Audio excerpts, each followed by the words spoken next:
You're locked in to the hottest station on the planet. Resistance is futile. The revolution has begun.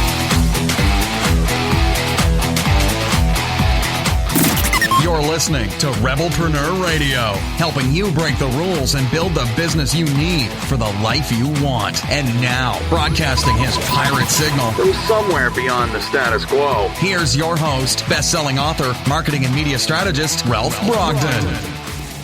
Hello and welcome to Rebelpreneur Radio. It's the show that helps you build the business you need so you can live the life you want. I'm Ralph Brogden. You know, as Rebelpreneurs and business owners, we have to overcome all kinds of challenges. Some of the challenges are external. Some of the things we have no control over. Some of the things are internal, our mindset. And I'm a big believer that it's not what happens to you, but it's how you choose to respond that makes the difference between success and failure. Now, someone who really exemplifies that is today's guest. I'm speaking with Roman Prokopchuk. He is the founder of Nova Zora Digital. He's the host of the Digital Savage Experience podcast. He's a foster parent and a first-generation immigrant from Ukraine. Roman, welcome to Rebelpreneur Radio. Thanks for having me on. I appreciate the invite. Well, it's your story is really interesting. You are a first-generation immigrant from Ukraine. You had to overcome quite a few challenges to get to the U.S. and then to be able to make a successful business. Tell us a little bit about your story and your background.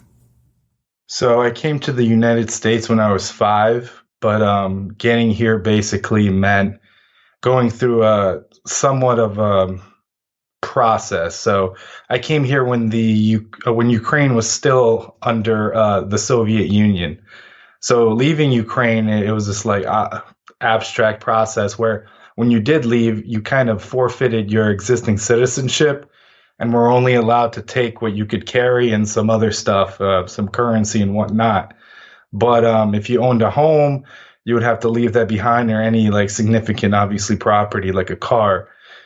So we went, basically you had to go through during that time in 1990 through Vienna, Austria in terms of a first stop, then Rome, Italy, and then finally coming here. And to come here, you needed a sponsor, basically a close or distant family member or a friend that basically was willing to vouch for you the first few weeks and take any responsibility for, financial or otherwise. So I came with 6 other family members, my parents, my grandparents, my aunt, and my brother. And we stayed in a 2-bedroom apartment for a while. Then everybody basically had to work. My grandmother and grandfather were already retired at the time in Ukraine. So when we came here, they had to work again. And that's how I got to the United States, basically.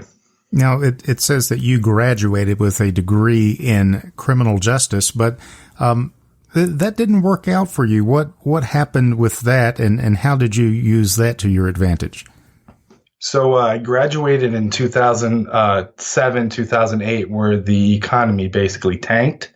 So any state, local, and federal agencies, mainly law enforcement that I was interested in, basically put a freeze on hiring and cut budgets. So at that point, before I graduated, I had a internship with the Secret Service. I had a top secret clearance. I went on protective duties, basically in charge of taking in different counterfeit currency and processing it to be investigated by agents, going out to the range with them and stuff like that, which was a cool experience. But at that point, I applied for months and months and no one was hiring. So I was kind of down for a while, and then I actually ran into a person at the gym, which basically kept me sane, going to the gym every day and kind of just releasing that, negative energy. And they saw that, I was intelligent and I was hardworking and ambitious. And they basically said, hey, my company needs digital marketing. And they handed me a packet. It was actually about search engine optimization, and basically said, read this and then go online and read up some more. And basically, I took about 2 months to learn as much as I could and kind of jumped into it head first, helped out that person for about 2 months, and then they kind of ran out of budget. So I put my resume out there, and I got hired by a company called LexisNexis. I was there for about 4 years, and after which held a few other director roles. And in 2012, founded Novazora Digital, which is a full-service digital marketing agency, helping clients in different verticals. And mainly focusing, I started in search engine optimization, and then basically went from that pillar to the general ecosystem of digital marketing. So paid search, social, paid social, and all the other digital marketing disciplines. I really love your story because it illustrates how we often set out on our journey. And I think some people they become business owners, maybe not by accident, but not necessarily by intention. We have kind of an idea of where we would like to go, but the economy doesn't go the way we want, or different things happen. And you kind of find yourself in a position of starting a business because that's what you have to do to survive. But then when you apply yourself, you learn to go beyond survival, and you actually begin to create value. So you self-taught you were self-taught in digital marketing and SEO and all of these other roles that you have conducted. You founded your own agency. So you've come quite a long way. Tell us a little bit more about what you do for people today, and who is your ideal prospect?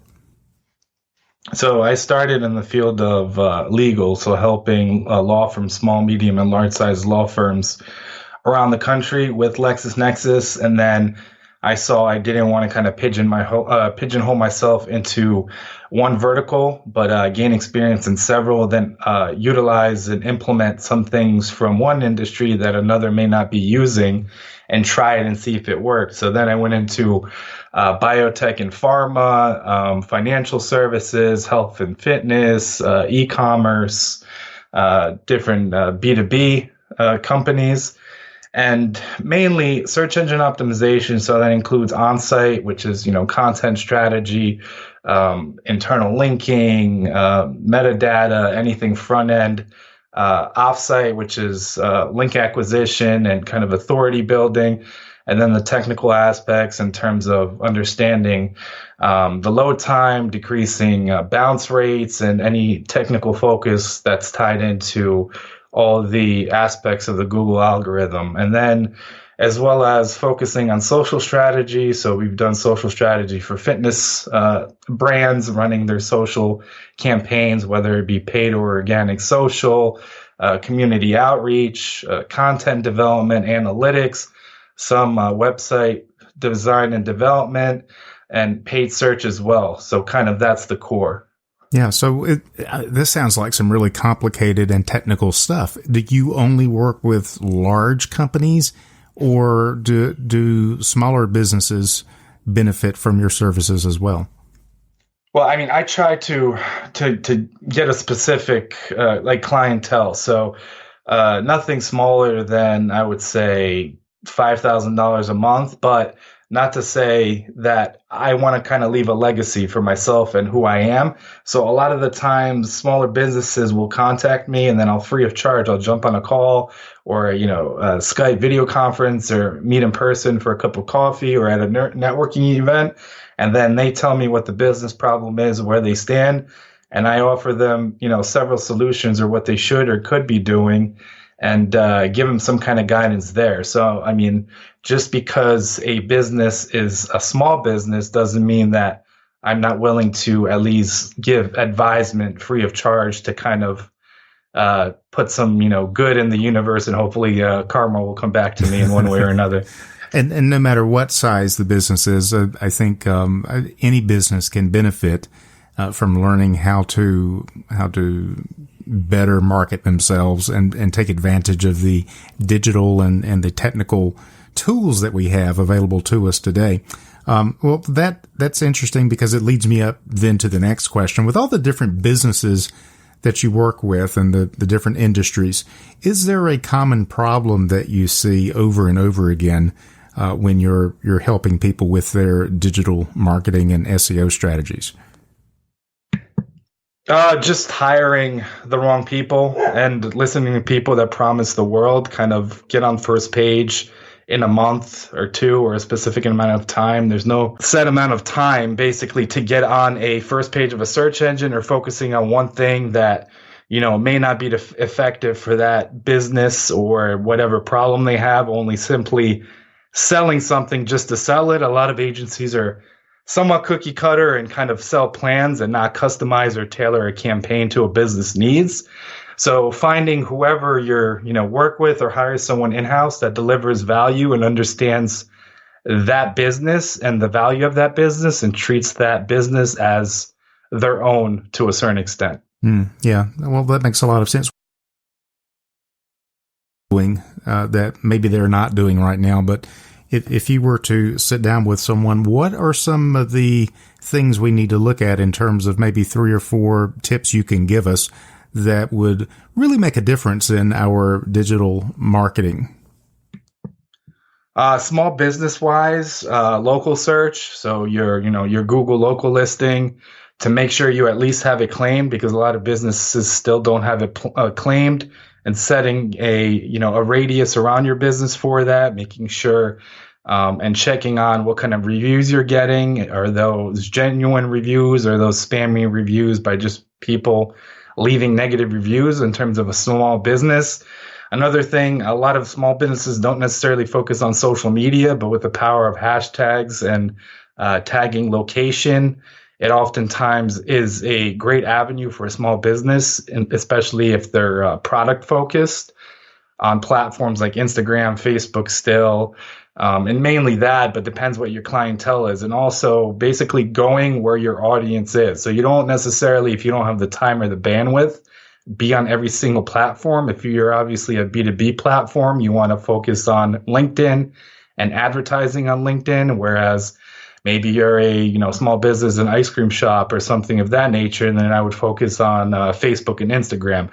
So it's basically figuring out where your target audience spends their time online and market to them there.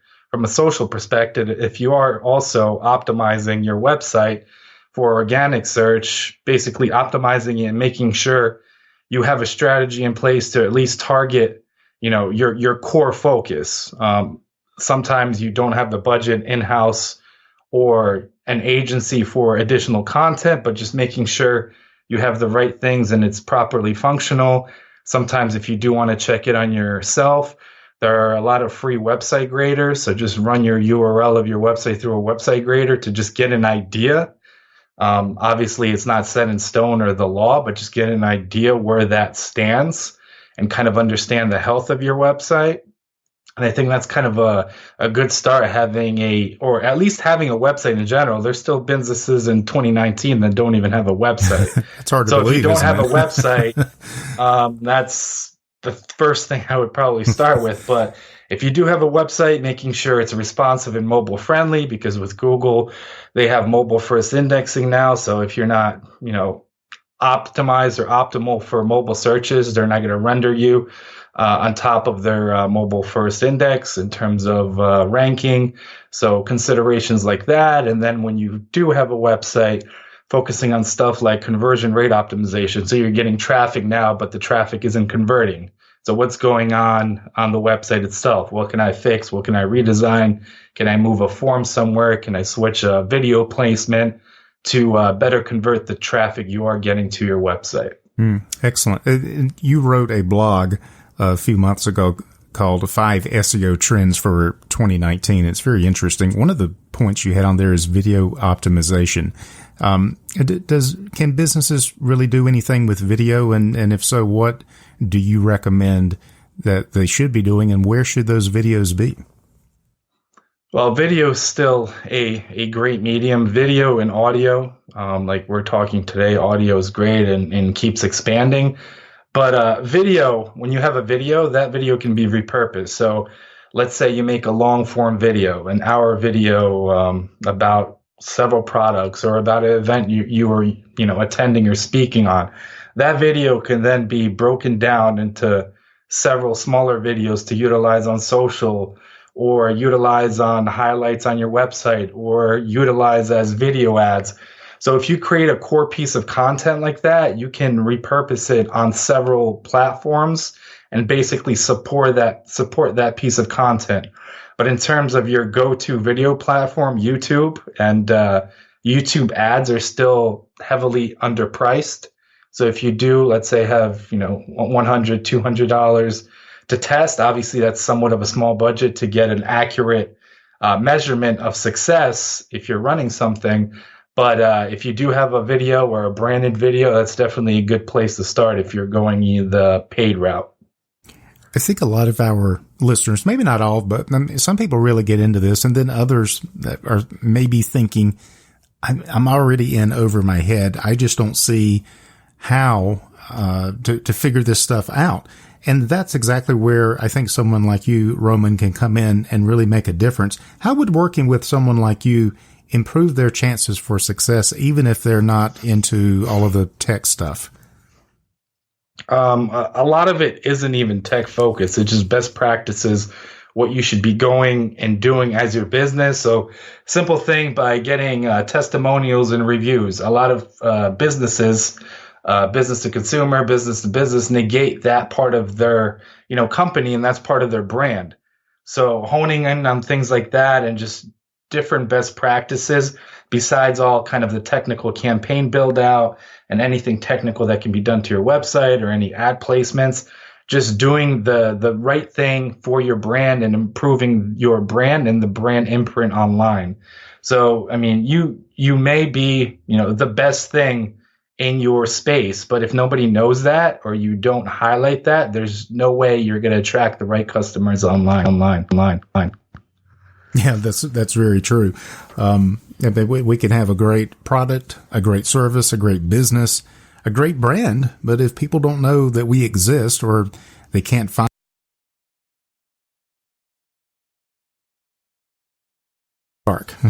no one knows where it's coming from or who you are. Roman, you've got your hand in a lot of different projects, I'm sure. What are you working on right now that's got you really excited that you'd like to share with our listeners? I do stuff in terms of B2B space. So I work directly with a company called Cubic Consulting. So basically running the gambit of all of digital. So a lot of the efforts are focused on B2B. They are a IBM preferred partner and a big North America main partner in terms of planning analytics and other accolades in that space. So attracting basically visitors to go through trials and demos, and a large portion of that is attracting attendees to webinars and different workshops and things of that nature through social. So social for stuff like that, if you do have a B2B business, which they predominantly always run webinars and different informational sessions to promote that, social is a great place. The two best platforms that I've found are LinkedIn and Twitter.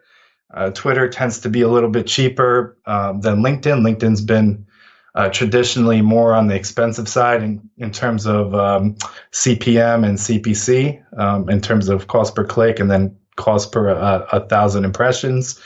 So something like that, and just kind of working on creative, because it's at the end of the day, it's having a good product or good message, and then having the content or what the asset is to be memorable, and then how are you distributing that. So good content will never change, just that distribution method.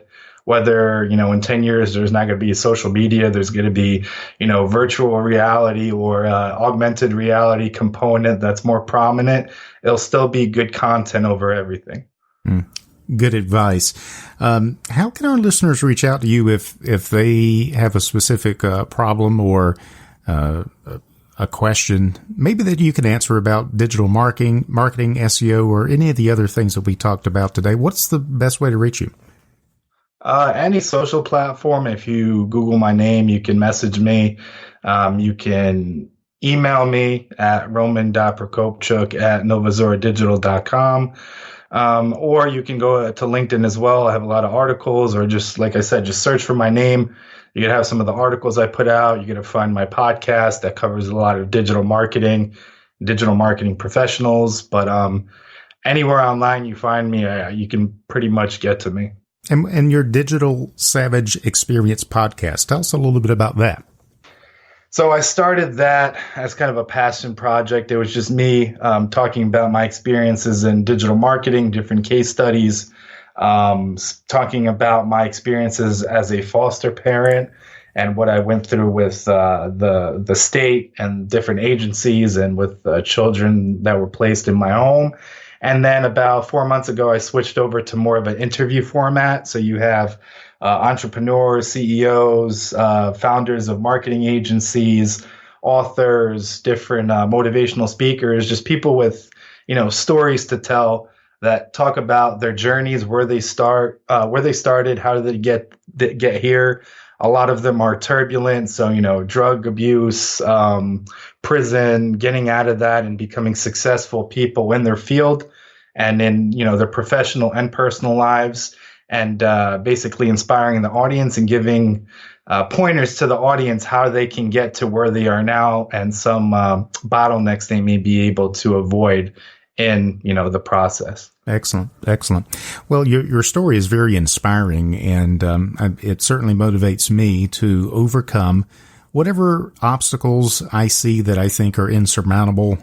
You have definitely faced down some tremendous obstacles to get to where you are. And so congratulations to you. Any final thoughts or maybe a word of wisdom that you would say to someone else who is struggling, trying to build their business or trying to scale it to the next level? What would you say to them? I think it's just being grateful for one, being in the United States, even though, people complain about some of the political climate and some economy stuff. It's still the best economy to foster growth. If I was in Ukraine right now, I would not be where I am today or any other country. And just being grateful every day for simply waking up, because a lot of people don't wake up. So if you can wake up, you have the opportunity to change your path and change the direction. And if you just started a business or, going through pain points, businesses aren't made overnight. Sometimes you have to, quit and pivot in a different direction. And sometimes you have to persevere, but basically the key, as cliche as it may sound, is just never giving up. Yeah, don't give up. Mental resilience, and a great example to follow from my guest, Roman Prokopchuk. He is the founder of Nova Zora Digital, the host of the Digital Savage Experience podcast. He's a foster parent and a first-generation immigrant from Ukraine. We'll have the website address on our page as well. It's novazoradigital.com. Roman, it's been a real pleasure to get to know you. Thank you so much for sharing your time and your wisdom with us today. I really appreciate it. Thanks for having me on. You've been listening to Rebelpreneur Radio with Ralph Brogden. Download the show notes and much more at rebelpreneur.com.